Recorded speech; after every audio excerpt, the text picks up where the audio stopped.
Hello everybody, this is Fernando for the latest Cryptids and Monsters video. Alright, another entry here based on one of your newer suggestions. A lot of great new suggestions this go around, so I've been picking straight from the new ones. I promise I'll get to some of the back ones as well, but otherwise a lot of the stuff is just catching my attention right now, so really good stuff all around.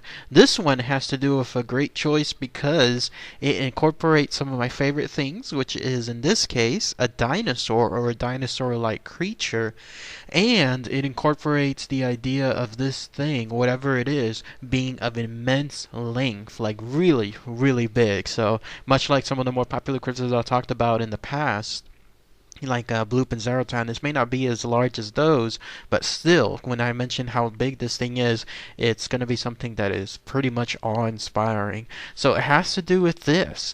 Immediately, you'll see why this creature stands out, because look at its head. It has a very distinct look to it. It's like a mishmash of a whole bunch of items, whole bunch of animals just placed into a blender, and then this is the result. It's called the Lao, if you could believe it. So a creature as unique as this has a very small name, in this case the Lao, but it is found somewhere there in Sudan. So let's go ahead and let's talk about all the info tied to this very unique, almost dinosaur-like creature. So what is this Lao?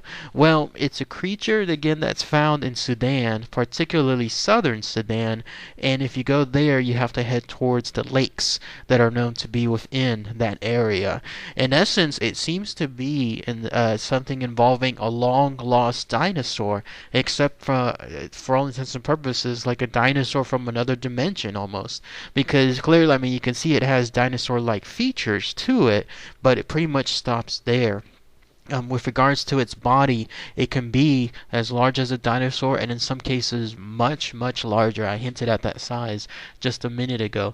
It can grow apparently from about 12 feet in length to about 100 feet in length. We're talking blue whale size, and blue whales are currently the most largest animals, known mammals, here on Earth, outside of anything cryptid related, of course.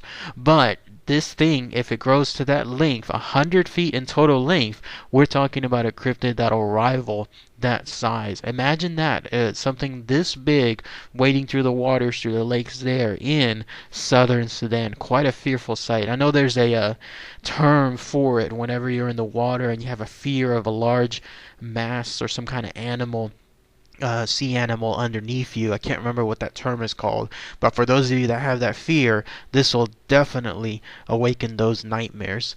With regards to the rest of its body, it's supposed to have a yellow pigmentation to it, I guess to better suit or blend in with its environment. Its neck is considered to be long. I don't, maybe in some cases longer, at least than what's depicted here.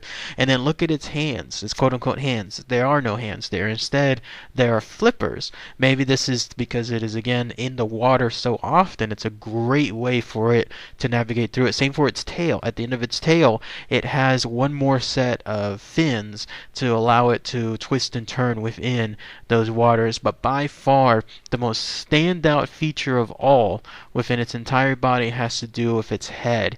It has what could be described as these bristling tentacle-like appendages, almost like an octopus, if you will, on the end of its mouth. And it's surmised that it does have these things because it allows it to better capture any of its prey, maybe like a squid does. Have you ever seen a squid in action? If you ever have, you know that it uses those tentacles to its extreme advantage. Once it shoots forward, it wraps its tentacles around its prey, and then it uses those tentacles to draw it into its mouth. One can surmise that that's the very same thing that this thing does. It'll hold back its tentacles, maybe underneath the water, and there it is, just looking upwards, waiting for prey to come about.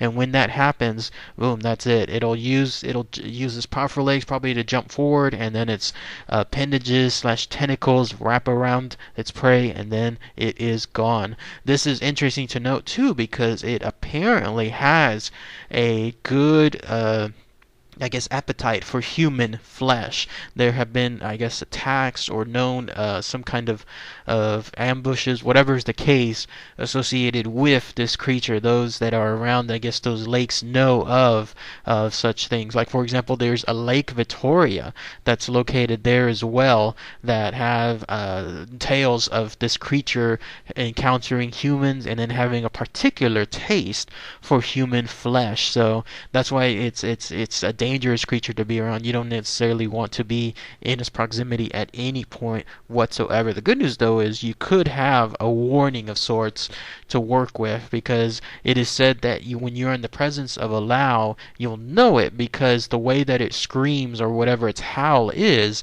it's supposed to be something close to the sound of the thundering of elephants.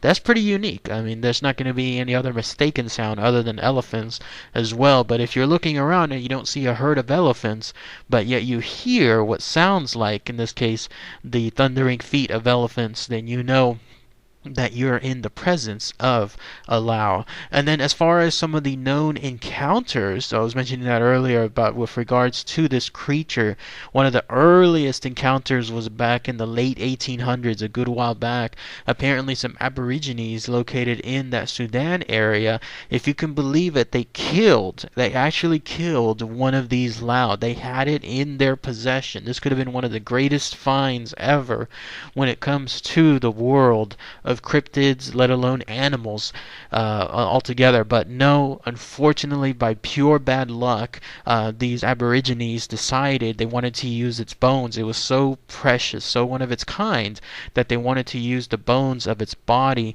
to create amulets. And I guess wrap them around their necks, their hands, whatever is the case. But they wiped it clean. They used every single part of its bones. Nothing was ever recovered by anybody else. So there it was, one of the most unique specimens yet within the world of cryptids. It was in the hands of some people, and then it's gone. It's so wherever these amulets are now, who knows? Maybe they are still around to this very day, passed around between several generations. And if that's the case, there could be proof of this Lao yet still somewhere within the Sudan. Some more sightings include a smaller Lao, in this case a 12-foot Lao, wandering around the wetlands near the White Nile. Somebody else reported back in 1918 hearing the very, very distinct sounds of the Lao, and knowing that nothing else was there that could be making that sound as well. Another sighting happened to be with a in this case, Aborigine, who gave, this is another good proof that could have been a good opportunity, another a vertebrae, some kind of piece of bone, another piece of bone from a Lao.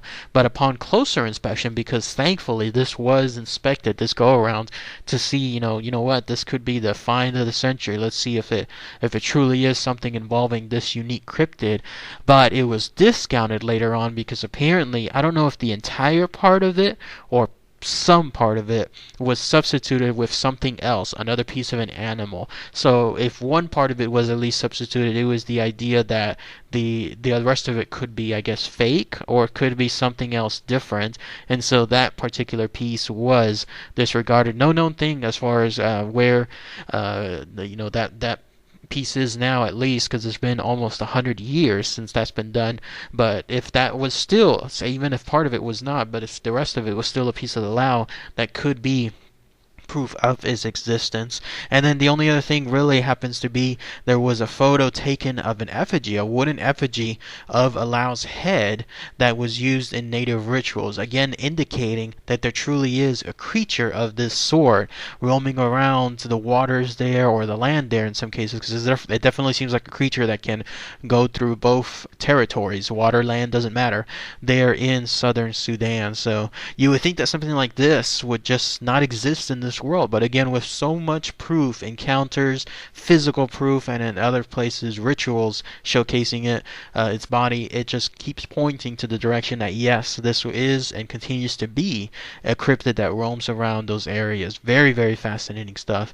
If anyone has any more info, anything else they can share regarding this one-of-a-kind cryptid, that'd be really great to hear. I tried to see also if there was any other place that it could be located, maybe even outside of that area. Let's say different continent outright. Who knows? But no, nothing else could be found with regards to that. For whatever reason, this long lost dinosaur. Who knows how it came to be from there? Just one of a kind. Past generations, even dinosaurs, I guess, if they lived long enough, went through evolution. Who knows? But that is at least the only known location of it. So, all right, everybody. Thanks again as always. Take care.